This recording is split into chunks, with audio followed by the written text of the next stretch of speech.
नमस्कार, मैं संदीप तिवारी। आप सभी के लगातार मेरे पास कमेंट हैं कि सर खपत पर, खर्च पर, ब्याज पर, मिसिंग नंबर पर, टाइम एंड वर्क पर, नल और टंकी पर, उन सभी पैटर्न पर हमें सवाल करके दें जो सवाल हमारी 2023 की परीक्षा से कनेक्ट हुए हैं। 8 बजे का सेशन अब से परीक्षा तक इसी पार्ट पर डेडिकेटेड रहेगा। आपको ऐसी ही डीआई मिलेंगी जो आपके लिए बड़ी कठिन आपको फील हो रही होंगी, जिनका अनुभव आप ऐसे कर रहे होंगे कि ये सच में आ गई तो हम कर ही नहीं पाएंगे। विश्वास मानिए, अगले 7-8 दिन तक आप लोग इसी प्रक्रिया पर हमारे साथ काम करेंगे और जब आप चौथी 5वीं क्लास तक जाएंगे, और मुझे श्योर है किसी क्लास से आपको बहुत कॉन्फिडेंस मिलने वाला है, जहां पर मैं कोशिश करूंगा उन सारे पैटर्न्स को लेने की जो आपको हमेशा से कंफ्यूजन देते रहे हैं, जो हमेशा से आपको प्रॉब्लम की तरह दिखते रहे हैं, जिन पर आप लोग सवालों का सलूशन नहीं बना पा रहे हैं। मैं उन्हीं सारे सेशंस को करने चल रहा हूं।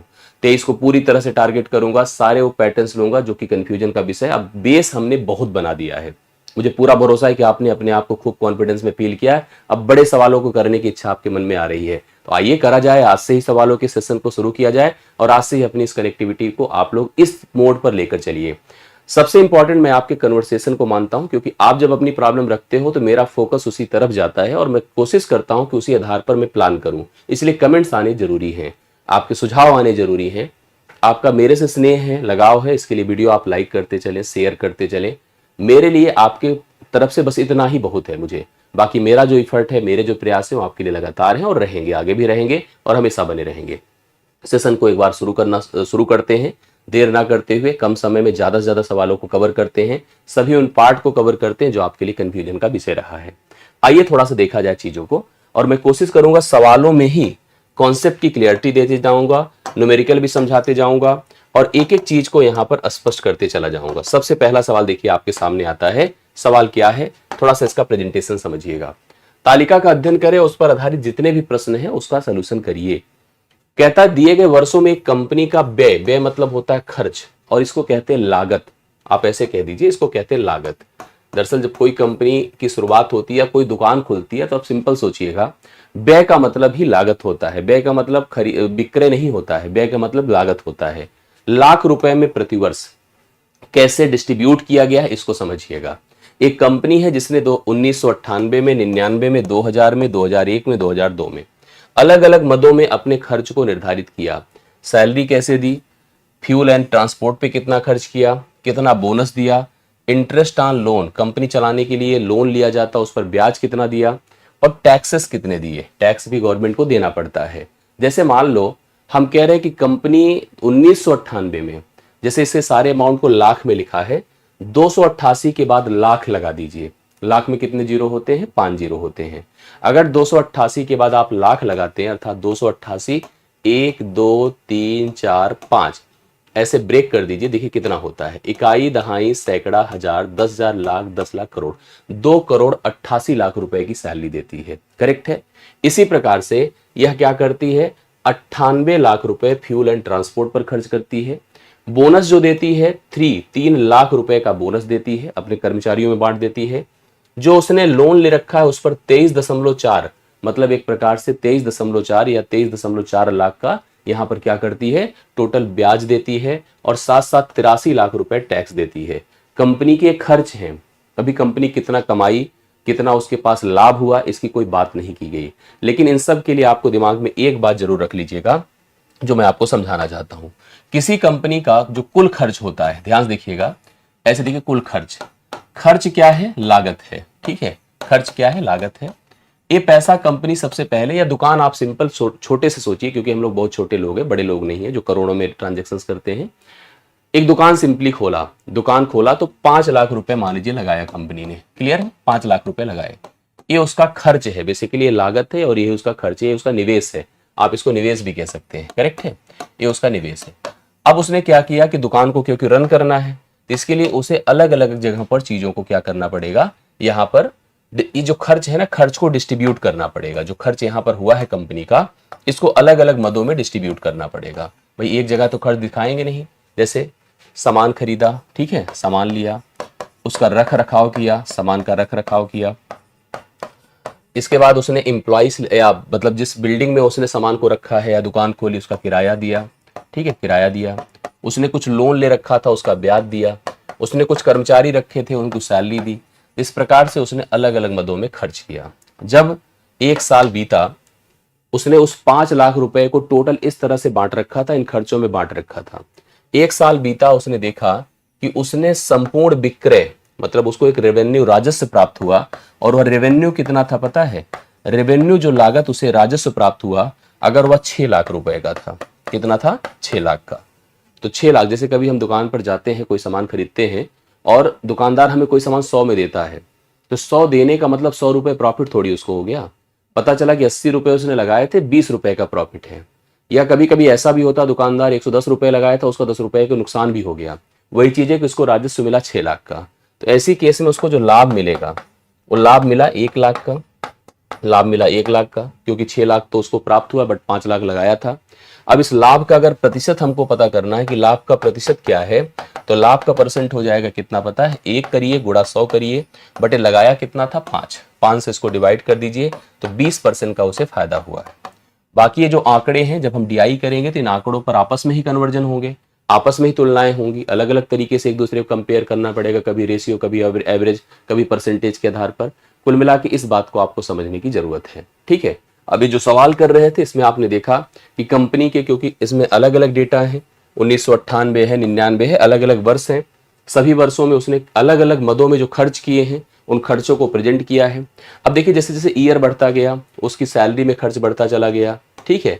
ईयर बढ़ता गया, उसके फ्यूल में खर्चे बढ़ते चले गए, बोनस में उसके खर्चे बढ़ते या घटते चले गए, इंटरेस्ट जो देना था उस पर भी खर्चे बढ़ते चले गए या घटते चले गए, टैक्सेस बढ़ते या घटते चले गए। इस प्रकार से अलग अलग वर्षों में कंपनी के जो डिफरेंट डिफरेंट मद थे, उनमें खर्चों का चेंज आपको देखने को मिला। सवालों की तरफ अगर मैं चलूंगा आपको लेकर के, देखिए क्या कहता है। इस अवधि के दौरान कंपनी को प्रतिवर्ष औसतन कितनी ब्याज राशि चुकानी हुई? जो ब्याज की वैल्यू आप लोग देख रहे हैं यहाँ पर, ए है इंटरेस्ट ऑन लोन, ये टोटल इंटरेस्ट उसे देना पड़ा था, ठीक है। तो यहाँ पर हमसे इसने पूछा, जो उसने लोन ले रखा था, औसतन उसे कितना ब्याज देना पड़ रहा है पूरे संपूर्ण वर्ष में, जो 98 से लेके 2002 तक था। आइए ट्राई करते हैं। इसके लिए हमें इनको प्रॉपर जोड़ना है, क्योंकि हम सबको निकालना है क्या? औसत निकालना है। जो औसत क्या होता है बताइए? योग बटा संख्या होता है। औसत क्या होता है? योग बटे संख्या होता है। आइए हल करते हैं। देखिए, 5 4 9 6 15 4 19 4 23 की 3 हासिल 2 होता है। 3 2 5 2 7 7 1 8 6 14 14 9 23 की 3 हासिल 2 होता है। 2 2 4 3 7 4 11 3 14 4 कितना होता है? 18। 183.3 होगा। एक बार फिर से आप इसको वेरीफाई कर लीजिए, जिससे कंफर्म रहे। मैं ऐसे जोड़ के दिखाता हूं, 20 30 50 40 90 30 120 120 40 160 यहां कर देता हूं, ठीक है। फिर इसके बाद 3 2 5 1 6 6 12 12 9 21 कर देता हूं, 21 कर दिया, 181 हो गया। इसके बाद देखिए 9 5 4 9 6 15 4 19 4 23 होता है। 23 अगर जोड़ेंगे 2.3 होता है, तो 183.3 टोटल योग आ रहा है। अब औसत करना है, औसत करना है तो औसत का मतलब होता है योग बटे संख्या। जो आपके पास 183.3 है, टोटल संख्या देखिए कितनी है, मतलब वर्ष की बात करो, 1 2 3 4 और 5, 5 साल से हम इसको भाग कर देते हैं। 5 यहाँ 15 होता है, 3 3 5 छंगे 30 होता है, फिर 3 आएगा, 5 छंगे 30, इस हिसाब से 36 के साथ देखिए एक विकल्प है डी ऑप्शन। इस सवाल का करेक्ट आंसर आपका 36.66 लाख हो जाएगा, जो उसको ऑन एन एवरेज इंटरेस्ट देना पड़ता है लोन्स के ऊपर, ब्याज के ऊपर, जो उसे टैक्स ब्याज देना पड़ता है लोन्स के ऊपर। ये पहले सवाल का डी ऑप्शन राइट सोल्यूशन होगा। नेक्स्ट क्वेश्चन देखो क्या कहता है, पढ़िएगा। दी गई अवधि के दौरान कंपनी द्वारा भुगतान किए गए बोनस, कंपनी ने इतना बोनस भुगतान किया, करेक्ट है, ये बोनस भुगतान किया, कि कुल राशि जो टोटल बोनस गया है, इसी अवधि के दौरान भुगतान किए गए वेतन की कुल राशि का लगभग कितना परसेंट है। भाई यहां पर आंकड़े कंफ्यूज करते हैं कैलकुलेशन में। जो उसने सैलरी दी है और जो उसने बोनस दिया है, दरअसल होता नहीं, कंपनी डिसाइड दोनों चीजों को कंपेयर करती है कि भाई उसने इतनी तो सैलरी दी है, साथ साथ इतना बोनस दिया है। तो पूछा गया जो बोनस है सैलरी का कितना हिस्सा है, कितना परसेंट है, तो मुझे दोनों को ऐड करना पड़ेगा। इसमें तो ऐड करने में दिक्कत नहीं है क्योंकि कोई डेसिमल नहीं है, हालांकि फिर भी ऐड करने में सावधानी बरतनी चाहिए, जैसे मैं आपको करके दे रहा हूं।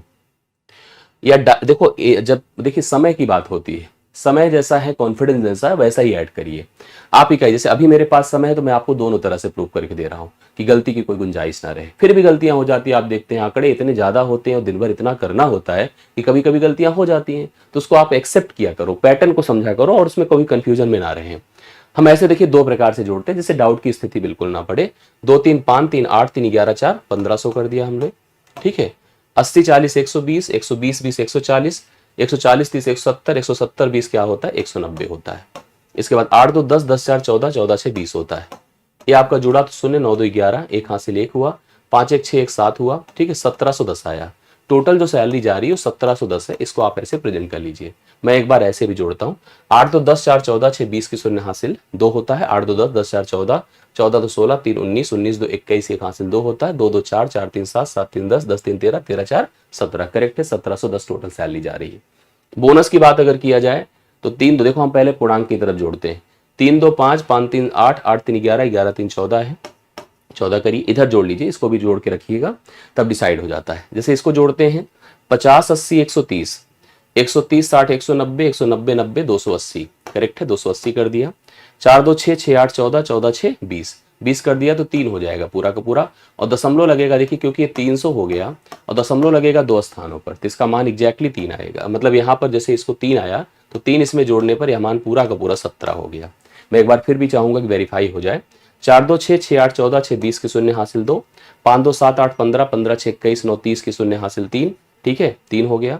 3 3 6 6 2 8, 8 3 11, 3 14 3 17, 17 देखिए एग्जैक्टली आ रहा है। तो मेरा यही कहना था कि जो 17 है ये बोनस है और 1710 ये सैलरी है। तो यह बोनस अपना उस सैलरी का कितना परसेंट है।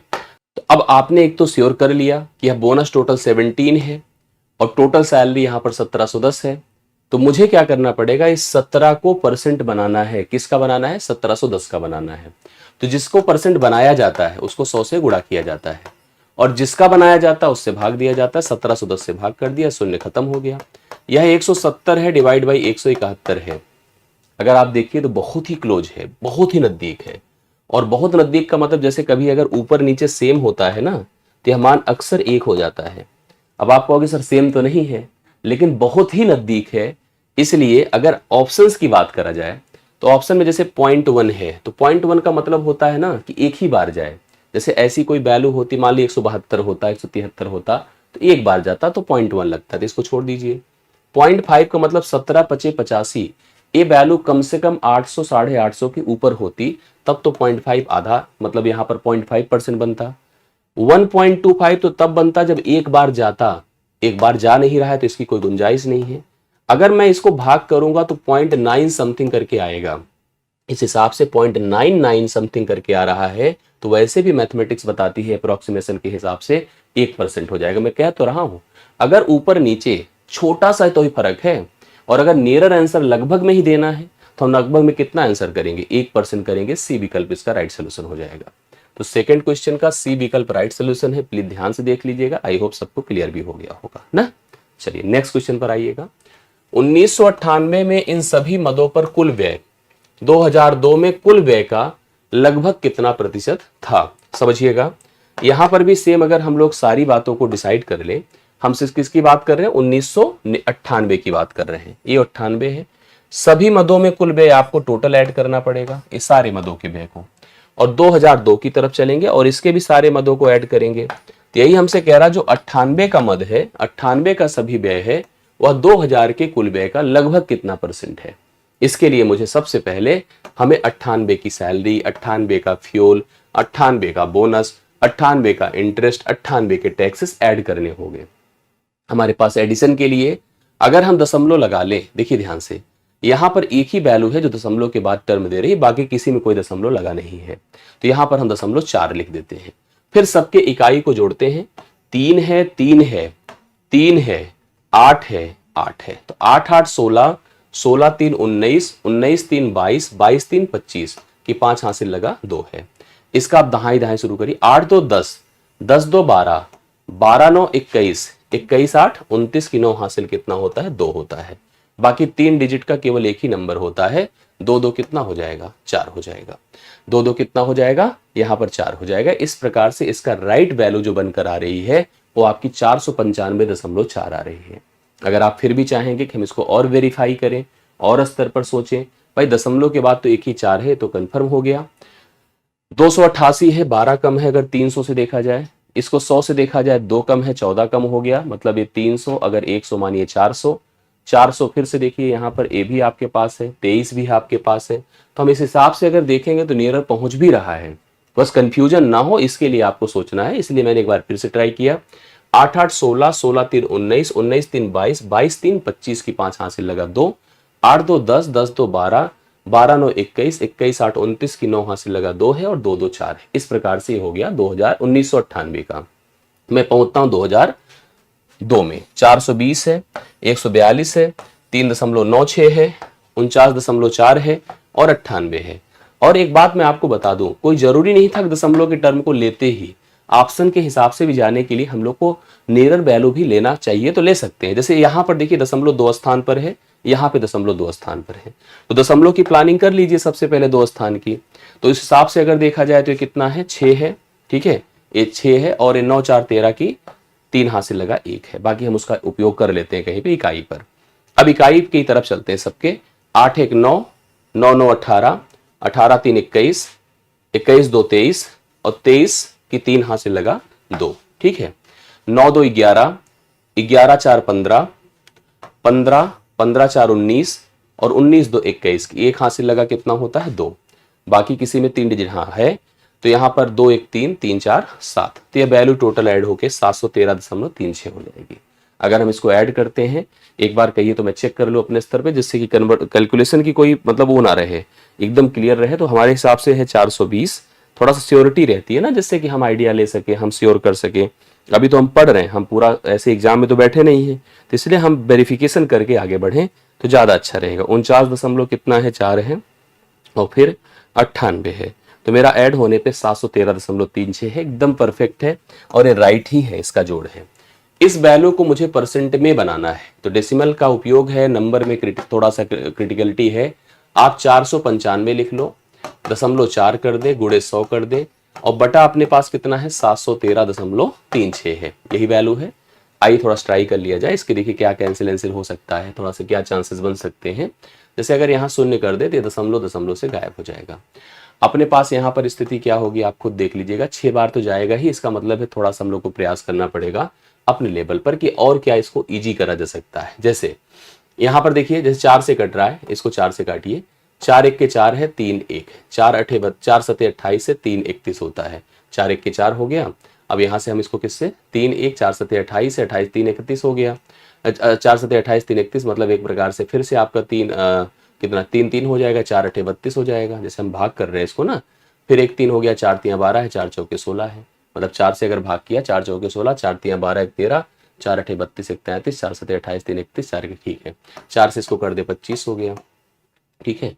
17,835 है। इसको थोड़ा सा अगर हम प्रेजेंट कर लेते हैं भाग करके, क्योंकि 6 बार तो जाना तय है, तो डेसिमल का ही है। और हम रिस्क इसलिए नहीं लेना चाह रहे ना, क्योंकि ये डेटा जो है ना बड़े क्लोजर हैं।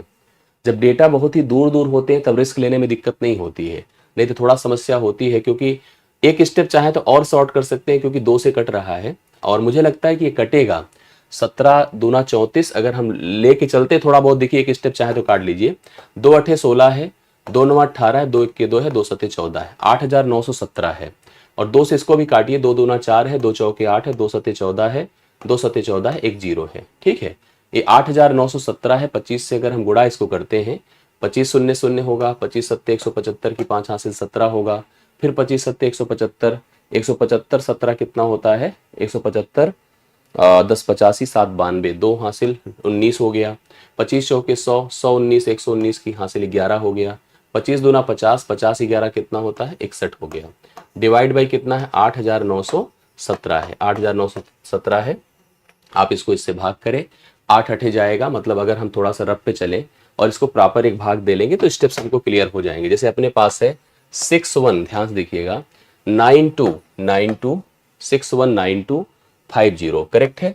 और इसको भाग किससे हम लोग कर रहे हैं, भाग कर रहे हैं 8917, ठीक है 8917। देखिए मैं रिस्क ले सकता था लेकिन मैं ले नहीं रहा हूं, इसलिए क्योंकि मुझे पता है कि कंफ्यूजन्स आ जाएंगी, इसलिए मैं समझ पा रहा हूं। मैं जान रहा हूं 6 बार जाएगा, ठीक है। यहाँ पर अगर हम इसको लेकर जाते हैं तो 6 बार जाएगा, या 8 सत्ते 56, आप 6 7 बार भी सोच सकते हैं। जैसे हमको लेके जाना किसमें, इतने अंकों में ले जाना है। आप देखो कितना जा रहा है, 6 सत्ते 42 की 2 हासिल 4 होता है, 6 के 6 6 2 8 होता है, ठीक है। 6 9 में 54 की 4 हासिल 5 होता है, 6 8 48, 5 कितना होता है 53 होता है। देखिए 10 5 से 2 3 हुआ, 12 से 8 4 हुआ, 8 से 4 4 हुआ, 11 से 3 8 हुआ, तो 8 4 से ही तो आया। तो इसका मतलब समझ में रहे, जीरो करने पर अब ये स्थिति है नियरर आपके पास यह वैल्यू एक बार और जाएगी। जैसे हम 6 पर तो हैं, देखिए 6 पर अपने पास 3 विकल्प हैं, 69 है, 66 है। अब थोड़ा नजदीक देखो कितना आया है। अगर हम इसको 10 बार लेकर जाते हैं तो 89,170 हो जाएगा। और 8 बार अगर हम 9 बार लेकर जाते हैं, देखिए 9 सते 63 की 3 हासिल 6, 9 1 के 9 6 15 की 5 हासिल 1, 9 9 81 81 1 82 की 2 हासिल 8, 9 8 72 8 80। तो एकदम 69 के आसपास जा रहा है। 69 के आसपास सी विकल्प इसका राइट सोल्यूशन हो जाएगा। तो सी विकल्प आप लोग नोट कर लीजिएगा। एक बार मैं चाहूंगा कि वेरिफिकेशन हो जाए, ठीक है। वेरिफिकेशन होने से हम भी श्योर हो जाएं, क्योंकि इस सवाल में केवल कैलकुलेशन था, और कैलकुलेशन अगर सही है तभी आप इसको ट्राई करिए।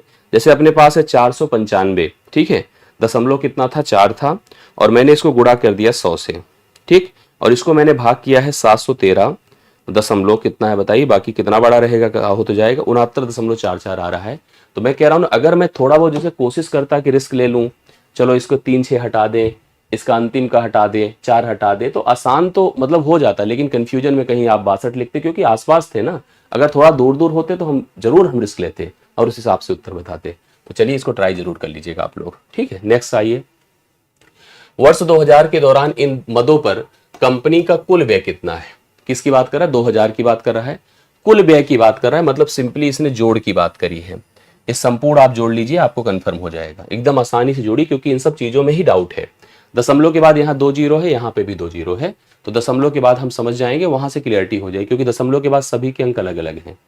तो यहाँ पर देखो 0 4 कर दीजिएगा, 4 में एक ही विकल्प है, चाहे तो आप ऐसे उत्तर लगा सकते हैं, लेकिन फिर भी देख लीजिएगा। 8 से 14 की 4 हासिल 1 हुआ, देखिए 44 आ रहा है, 0.44 आ रहा है। फिर इसके बाद देखिए हम सबके इकाई के अंक की तरफ चलते हैं। इकाई के अंक की बात करा जाए तो 4 1 5, 5 1 6, 6 3 9, 9 1 10, 10 4 14 की 4 हासिल आपका फिर से 1 हो गया। 7 1 8, 8 4 12, 12 12 2 14 की 4 हासिल फिर से 1 हो गया। इसके बाद तीसरे डिजिट पर चलते हैं, 3 2 कितना हो जाएगा, जैसे अगर हम लोग 3 1 4 1 1 2 2 हासिल 1 था, 1 3 2 5 हो जाएगा, तो 544.44।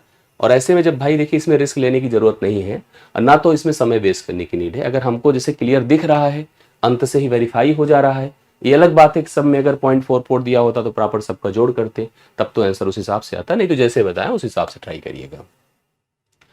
सभी वर्षों के लिए करों पर कुल व्यय, सभी वर्षों पर जो कर दिया गया है, ए इंटरेस्ट ऑन लोन्स, ठीक है, नहीं कर ए थोड़ी होता है, तो ब्याज है, ए है कर, ए।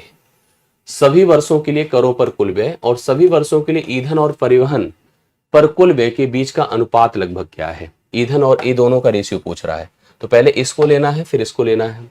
तो इसको जोड़ के देखिए कितना होता है, 8 3 11 4 15, 15 8 23, 23 8 31 की 1 हासिल लगा 3 होता है। 8 3 11, 11 7 18, 18 8 26, 26 9 35 की 5 हासिल लगा 3 होता है, 3 1 4 होता है, 451 हो गया, ठीक है। जैसे अगर आप इसको जोड़ के देख रहे हैं, देखिए कितना हो रहा है, 8 3 11, 4 15, 8 23, 23 8 31 की 1 हासिल लगा 3, 9 3 12, 12 8 20, 20 7 27, 27 8 35 की 5 हासिल लगा 3, 3 1 4, ये हो गया 451। इधर चल के देखिएगा ये वैल्यू कितनी हो रही है, 8 2 10, 10 1 11, 3 14, 2 16 की 6 हासिल लगा 1, 4 1 5, 5 3 8, 8 1 9, 9 9 18 की 8 हासिल लगा 1, 1 1 2, 2 1 3, 3 1 4, 4 1 5, 586 हो गया, करेक्ट है।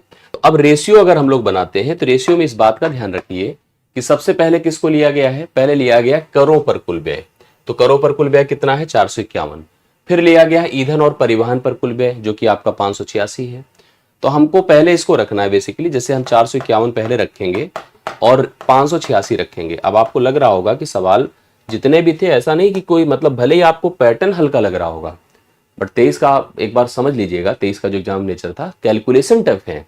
अब वो भी देखो रेशियो भी लगभग में पूछ रहा है। अब सोचो रेशियो कब से लगभग होने लगा, पूछ रहा है ना, लेकिन करना पड़ेगा हम लोग को। अब लगभग में अगर इसको करना है तो क्या सोच सकते हैं बताओ, जैसे मैंने इसको 450 कर दिया, थोड़ा शॉर्ट किया तभी तो कुछ सोच पाऊंगा, नहीं तो कहां से कर पाऊंगा। अब 500 इसको 85 कर दिया, मैंने 5 से काट के देखा, 5 9 45, 5 1 के 5, 5 1 के 5, 5 7 35। इतना समझ में आ रही बात है। चलो अब यहां पर अगर हम सोचे तो 9 दहम में 90 है और 9 13 में 117 है, तो मैं एकदम अपने हिसाब से और एकदम श्योर लेकर के आपको 10:13 पर ले जाऊंगा। तो नियरर बता रहा हूं, एग्जैक्ट नहीं है, समझिएगा। रेशियो भी लगभग में आपसे पूछ रहा है, तो मतलब इस सेट में जो आप डीआई किए हो, सारे सवालों का अपना एक स्टैंडर्ड था। ये सवाल ऐसे नॉर्मल नहीं है, आप इनको अच्छे से रीड करिए और अच्छे से पढ़िएगा। अब बढ़ते हैं नेक्स्ट डीआई पर। अगली डीआई देखिए क्या कहती है, नीचे दिए गए सारणी का सावधानी पूर्वक अध्ययन करें और उस पर आधारित प्रश्नों का उत्तर दें। भारत में मुख्य फसलों का उत्पादन, कुछ फसलें हैं, फसल चावल है, गेहूं है, मोटा अनाज है, दालें हैं, तिलहन है, गन्ना है। और 2016, 17, 17, 18, 19, 20 ऐसे बढ़ते बढ़ते 20, 21 तक जो उत्पादन होता है इसकी क्वांटिटी है, अपनी अपनी अलग अलग तरह से क्वांटिटी है। जैसे हम चावल की क्वांटिटी की बात करें, 16, 17 में इतना होता था, टन में होगा, मीट्रिक टन में होगा, अलग अलग तरह से। ये 74.7 है, 78 है। तो सारे आंकड़ों का ही खेल है इस पूरे सवाल में। दो तरह से हमें आंकड़े रीड करने होंगे, फसल वाइज चलना होगा, ईयर वाइज चलना होगा। दो तरीके से आपको रीड करना है, तभी सवाल सेट हो पाएगा। आइए सवाल की तरफ। कह रहा 17, 18 और 18, 19 में गन्ने के उत्पादन में कितने प्रतिशत की आसन्नता, मतलब फिर लगभग वृद्धि हुई। हम 17, 18 में हैं, 17, 18 ए है और गन्ना देखना है, तो गन्ना है लास्ट में है, 228 है। और 18, 19 बगली में है, 250 है।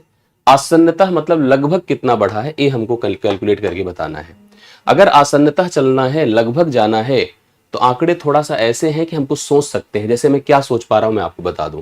मैं सोच पा रहा हूं यहां से, जैसे इसको मैं 225 सोच लूं, करेक्ट है, और यह 250 हो जाए, जैसे है वैसे ही। तो इस हिसाब से देखा जाए तो कि 5 बढ़ रहा है या नहीं, बहुत सोचिए, आपको समझ में आ ही रही होगी वैल्यू। भाई कट तो रहा ही था, भाई लगभग उसने कहा है, लेकिन हम तो समझ रहे हैं जैसे यहाँ पर 228 है, आप खुद सोचो, और यहाँ 250 है। भाई हम अगर इसको बहुत आसान कर दें, बहुत कम कर दें, तो कहीं ना कहीं वो डिस्टर्ब करेगा आपको। अगर आप उसको मान लो 225 कर दिए और देख रहे हैं कि यहाँ से 25 बढ़ेगा, तो 25 नवा होता है, तो लगभग 10% के आसपास आना चाहिए। ऐसे समझ में आ रहा है, क्योंकि ऐसे देखो तो कितना बढ़ रहा है, आप खुद सोचिए। ऐसे तो 22 बढ़ रहा है कि नहीं बढ़ रहा है, यस बढ़ रहा है।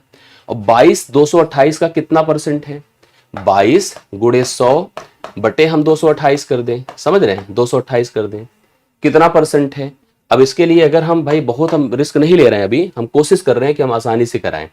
भाई अब ऐसे भी देखा जाए तो 22 धाम में 220 होता है, 10 धाम में 100, तो नियर तो 10 ही हो रहा है ना, 10 ही हो रहा है। और भी अगर एक दो स्टेप पर अगर आप जाएं, 4 पंचे 20, 4 सते 28, 4 25 बार होता है, तो 57 हो गया।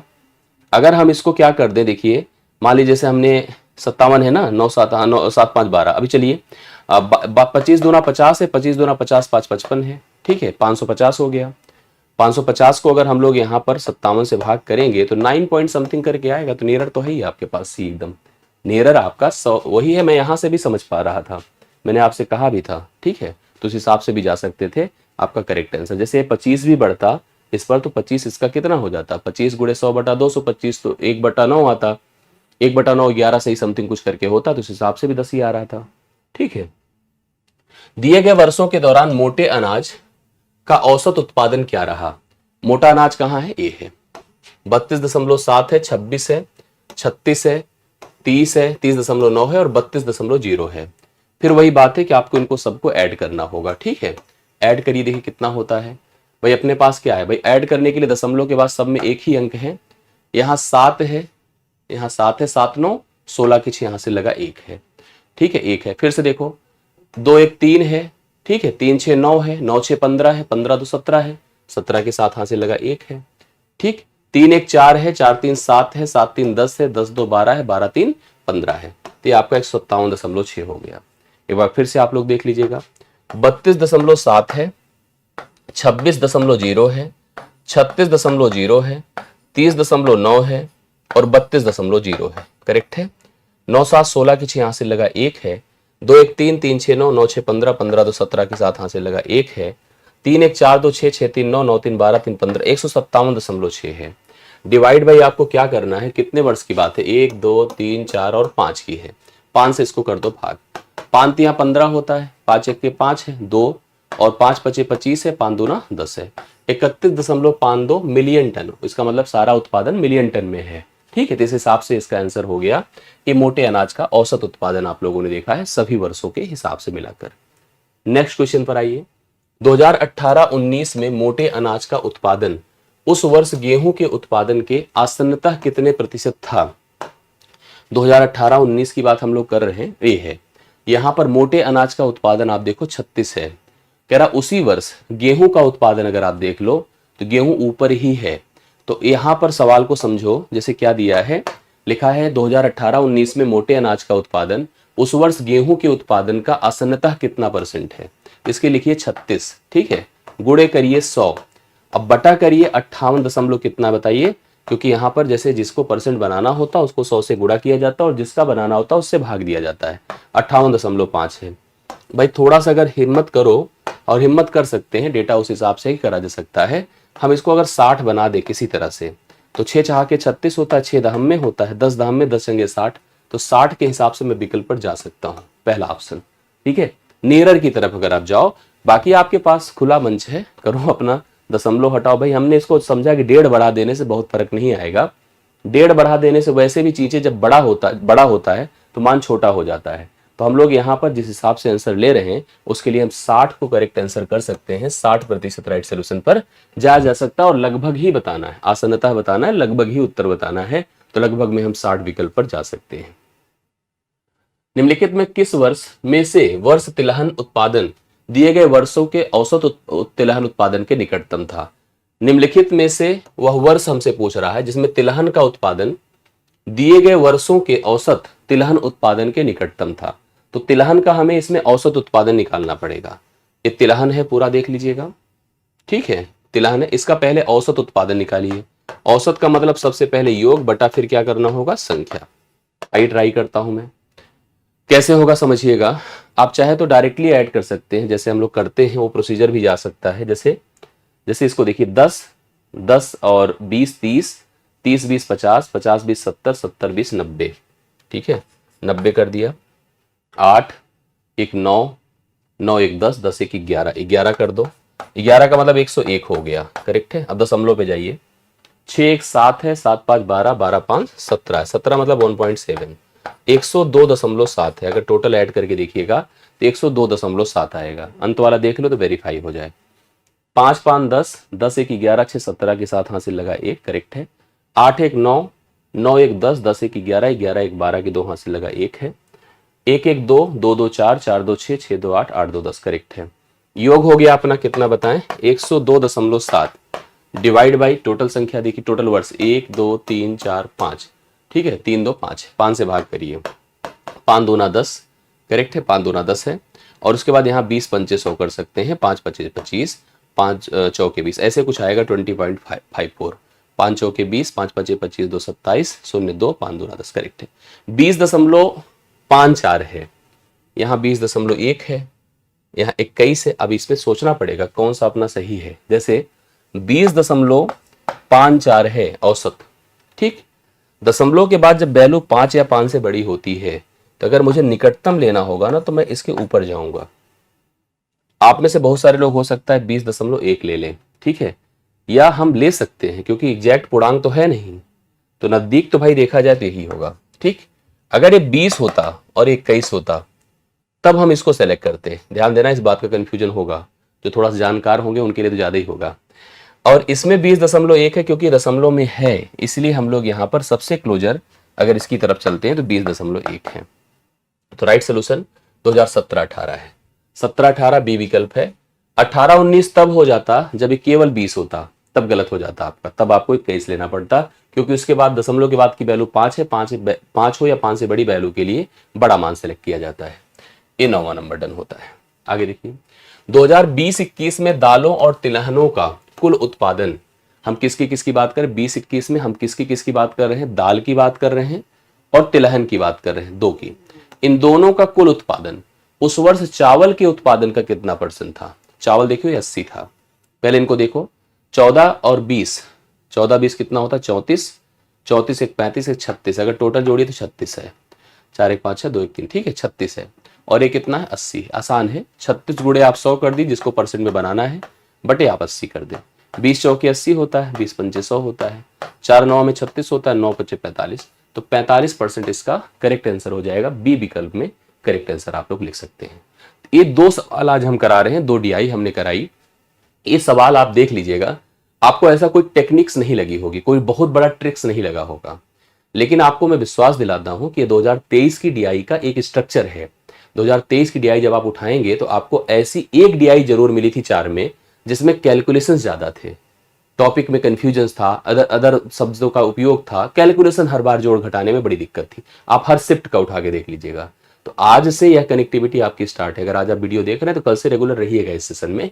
अब आपको टाइम एंड वर्क दिखेगा, नल टंकी दिखेगी, मिक्सर का क्वेश्चन दिखेगा, प्रॉफिट लॉस डिस्काउंट दिखेगा, जो आपका जो है ब्याज का सवाल है वो दिखेगा। अलग अलग एक्टिविटी आप कंटिन्यूड रहेगी। तो आज के लिए मुझे इजाजत दीजिए। 2-2 DI से हम कवर करते चलेंगे हर एक टॉपिक को। तो आज का सेशन मेरे ख्याल से आपको समझ में आया होगा। यहीं पर इसको क्लोज करिए, समाप्त करिए। अच्छा लगा तो लाइक शेयर जरूर कीजिएगा। अपनी प्रॉब्लम्स रख दीजिएगा, ठीक है, अपने सुझाव रख दीजिएगा। मुलाकात नेक्स्ट क्लास में होती। थैंक यू सो मच, सभी को धन्यवाद।